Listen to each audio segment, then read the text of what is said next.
Hey guys, it's Bro You Whack, and I'm so excited to be doing this video because I feel like this is one of my very first official guides here on YouTube. You know, I do some like tip tutorials and I do some like basic like how to train them for this hero or whatever, but I've never really done a guide. So if you want to see some more guides from me, maybe I can even do a hero guide in the near future. But for this video, I did want to talk about the dive comp because I feel like this is the most popular way that you can try to like maybe get past a choke or try to take a point in like Dorado, or maybe get the second point on Volskaya Industry in Season 5. Just because of all the different heroes that just kind of work well with this kind of team comp, and because of how like little this was kind of used in the previous seasons, especially in Season 1, 2, and especially in Season 3, since that was kind of like the tank meta. So for this video, I will talk about the reasons why it works so well and why it doesn't work so well, and also talk about the different ways that you can do the dive comp, because there's lots of different heroes that you can work with this, but maybe you don't know about it because maybe you saw one streamer or one popular YouTuber talk about the dive comp, but they only listed like one set of heroes.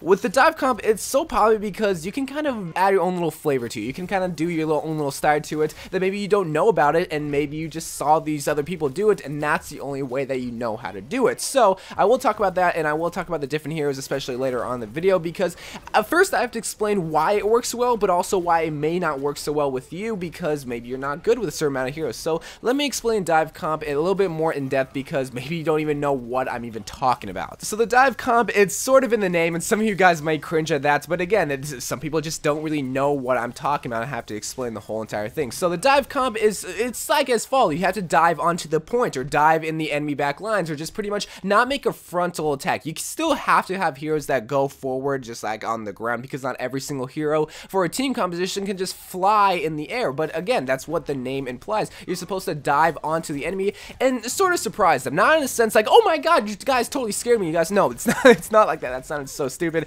But pretty much you just people are used to like the front attacks, right? Usually what happens is you have a Reinhardt that's trying to make a push forward, and then maybe you have a Zarya, maybe you have a Lucio, and you're just kind of pushing forward there. Well, not a lot of people, especially in the previous seasons, even in the world of tank meta, which was in Season 3, kind of took to the skies, and that's where people just kind of like, oh wait, they're not just coming from the front, they're also coming from the skies, not even just coming from the back. So that's the element of the dive comp that makes it work so well, is because, well, it's nothing like that we've ever really seen before. But the reason why the dive comp works so well, and the reason why it doesn't work so well, is because it takes so much team coordination. And I feel like this is like a strategy that just takes the most team coordination that I've ever seen beforehand. With Season 2, you kind of had the Beyblade meta with like a Nano and Reaper, or maybe you had a Genji and Nano right there. Okay, that's whatever. You have to just say to your Ana, hey Ana, give me your ultimate, and then you use ultimate. That doesn't really require too much team coordination. With the dive comp, you have to set up a plan, because the dive competition, I'll just say it straight up,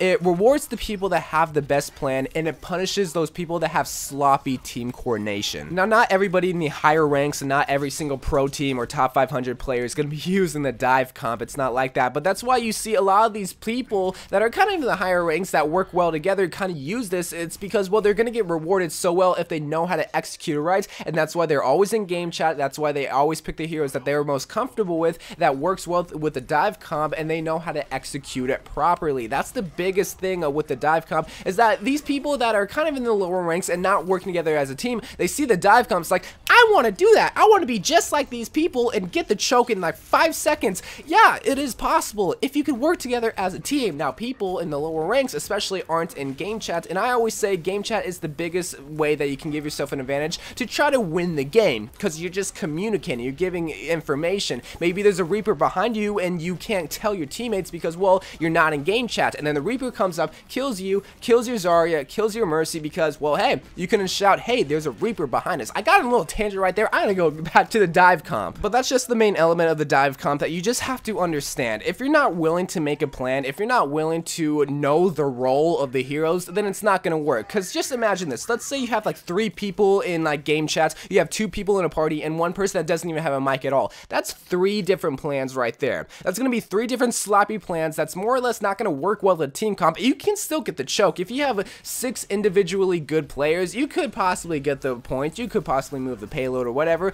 but the dive comp really is going to work well because you need team synergy. Well, what is that synergy? Well, here's just like a few examples of like heroes that need to work well together to be able to perform the quote-unquote dive comp that you all seek to do, or that you see all these pros or just see all these streamers do all the time. So if we're talking about a hero list, there's only like a few heroes that are like kind of like a must pick. When it came to like the tank meta, it was a pretty must pick to pick Reinhardt, Zarya, maybe even Roadhog, Ana, and Lucio. The only one that was kind of like free to pick was kind of like the 6th pick. Usually it goes to Soldier. But as terms of a must pick, the first heroes that you just need on your list is going to be Winston and Lucio. Those two heroes are what makes the dive comp. That's the reason why it's called a dive comp, especially for Winston, is because, well, he goes into the sky, he drops down, he gets a little bit of damage from his splash damage, and he's just able to harass the back line. When it comes to Lucio, he's not going to be flying in the sky. That would be cool. He can wall ride and kind of jump over there. He's not going to be flying is what I'm trying to say. So his main job is to really get the people that are in the back line that Winston kind of left intentionally to kind of push forward with Winston to be able to attack the back line or even front line, as a matter of fact, because of his amp it up ability. So those two heroes, when it comes to Winston's jump and Lucio's amp it up ability,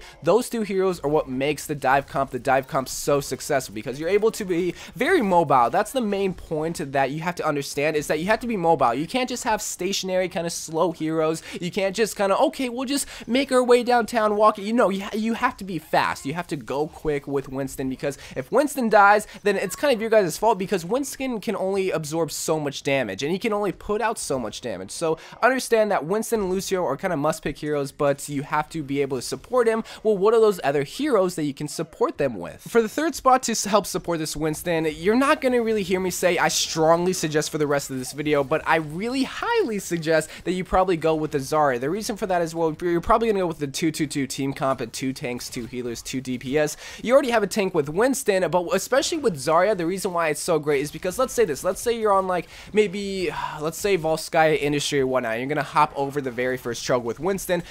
The reason why it's so great to have a Zarya is because you're able to bubble the Winston and you're able to protect, not only protect him, but also get you charged when they dive, because, well, they're going to see a big old scientist, because he's not a monkey. When he goes over, you're going to see this big old scientist right there. They're going to say, oh my god, we should probably shoot him. Oh, he has a bubble, but you already shot 10,000 bullets at him. You already have 50 charge right there. You have a bubble right there and you're able to push forward. So you can go with the Diva and Reinhardt. You really can, but I strongly suggest that you go with the Zarya, because where you're just able to protect the Winston and also get a little bit of charge from that, and then just being able to push forward. So Zarya is a great tank if you're going with the 2-2-2. Reinhardt can work. Reinhardt's just great with any team comp, but a Zarya, especially with the dive comp, works so phenomenally well. Now for the 4th and 5th spot, this is definitely a spot that can kind of go with your own taste, and you just definitely have to feel out the situation, and I'm talking about the DPS slots. So you're gonna still need damage. Winston and Zarya can only pump out so much damage. Zarya especially, it depends on how well you get charged from like the Winston or whoever else you bubble. So when it comes to DPS, there's many different variations that you can go with, but again, remember how I said this is a very highly mobile kind of team comp? You have to pick heroes that are somewhat a little bit faster and can still pump out damage. So someone like McCree, he's one of the best when it comes to pumping out damage and consistent damage, but he's not the fastest. Sure, he does have his combat role, whatever, so you're probably not going to go with McCree. You can if you have like a godlike McCree, and I'm talking about a godlike McCree, but also someone like Sombra, she's somewhat faster, but she more or less is a flanker, and she's going to go around and get the health packs, and you're probably going to have 2 healers, so more or less you're not going to go with a Sombra because, well, she doesn't pump out enough damage. So when it comes to Pharah, Genji, when it comes to even Soldier, maybe Tracer, those heroes work really well because, well, they're able to flank around on the side, and not only that, similar to Sombra, they can't flank, but they can still pump out a lot of damage. So I would kind of say, again, you have to feel out the situation, play the heroes you're most comfortable with is what I always say, but Pharah is really good, especially if you have like a Mercy on your team. Genji is really good if you have like a pro Genji, and I mean like a pro Genji. And Tracer is really good also is because, well,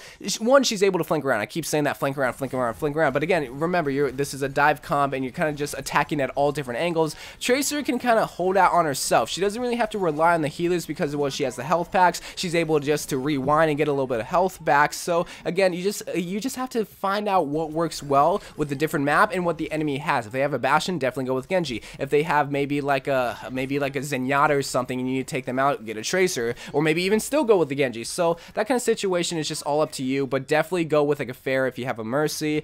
And yeah, that's just the DPS slot. So that's 5 total slots kind of picked off right there, but that just means one other slot is going to be up to you guys, but this is mainly going to probably go with the healer. So what is that healer? This is where people people say, oh, you have to go with an Ana to heal that Winston from far away. Oh, you have to go with a Zenyatta so you can put an orb on maybe Winston or whatever. I'm going to say go with Mercy, especially if you have a Pharah. The reason for that is Mercy is taking over the meta. Her ult is so powerful and it charges so quick. You guys don't understand how quick it is, especially if you have a Winston that is diving or a Zarya that's just going in just full force. You're able to charge up with that res, and if they all dive the back line, maybe even get 2 people and everybody dies, you can come in, res everybody with that powerful ult and just completely steamroll the rest of the team. So Mercy, like, I don't want to make an assumption saying she's the best hero in the meta. I'm definitely not saying that because every hero can work well, but the Mercy meta is in full force. Her res is so powerful. This might change once the McCree and Reaper buffs come in, but definitely go with Mercy. You can go with Zenyatta and Ana, but I feel like just Mercy works so well, especially with that res. And that's just the basic build of how the dive comp just kind of works. And like I said previously, this can kind of go with your own taste, but a must pick are going to be Lucio and Winston because those are just kind of the heroes that make the dive comp. You're able to dive and you're able to speed up those kind of slower heroes, even though they may still be kind of fast. So the reason why this works so well is because this doesn't just attack from the front, it attacks from the side and it attacks from the back.